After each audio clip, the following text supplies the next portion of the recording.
This is Dave Fletcher with Grace Ministry, and I'm here today with, I'm Jamin Burr. and we're kind of talking about church.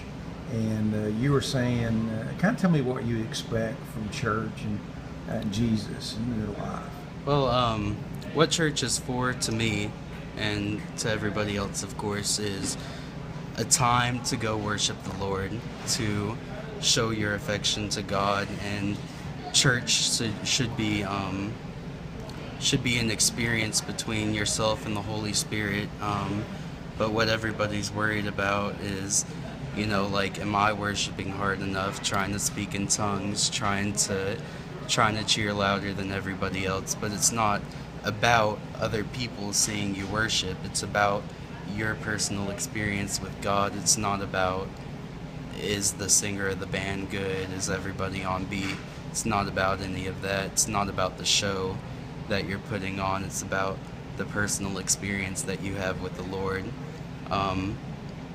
So I mean, yeah, big churches with big bands and all the lights and all of that, they're fun, but I think that people are starting to lose the idea of what church is about. You're not going there to be entertained.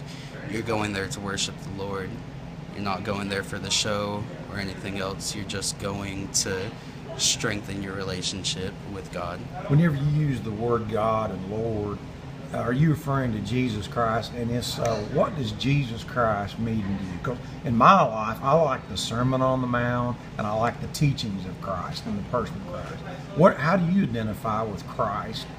And is there any teachings of Christ that you like best? Well, the way that when I think of Christ, I think about everything around me. Just picking up a rock is such a big deal to me because it's something that the Lord has made. It's everything on this earth is a creation of the Lord, and just to be able to walk across, the ground, just to feel the ground is a connection with God. Just every person that you meet, every plant that you see, any contact that you make with anything is contact with God. Do you read the Bible very much? I do. Do you have a favorite verse or favorite book of the Bible?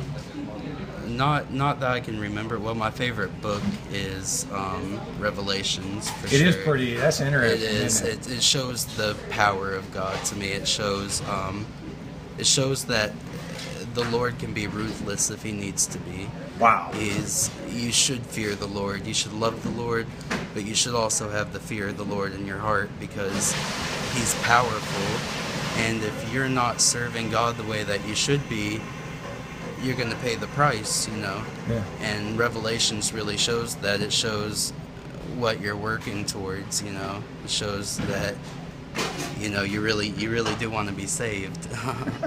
Well, thanks for sharing with us a little bit. All right. Our ministry is Grace Ministries out of Oak Grove, and I feel like you have some biblical knowledge, and you're still trying to grow in grace and the knowledge of the Lord. I'm going to put you on the spot here. If you were to die today, where do you think your soul would be? I'm going to go to heaven. Because you know Christ? I know Christ. I love Christ. Christ knows me. I carry Him in my heart everywhere I go. There's a difference between going to church and saying, "Oh, I go to church, I'm a Christian." It's different to go to church and have a spiritual experience with the Lord. You can't go to church, pray with the group, and then go home back to your bad habits. You need to work on perfecting yourself, having God in your everyday life, and once you see an opportunity that that God doesn't want you to do, an opportunity to do something that the Lord doesn't want, it's saying, no, I'm going to turn my back to this for the Lord. That's being a Christian. That's having God in your heart. That's how you're getting into heaven, because you're going to make mistakes, and God knows that. But the fact that you're consciously making a decision to do right and to go on the side of the Lord rather than the devil, that's what being a Christian is. Well, thanks for speaking with us today and on your journey. Thank you very much. Yes, sir.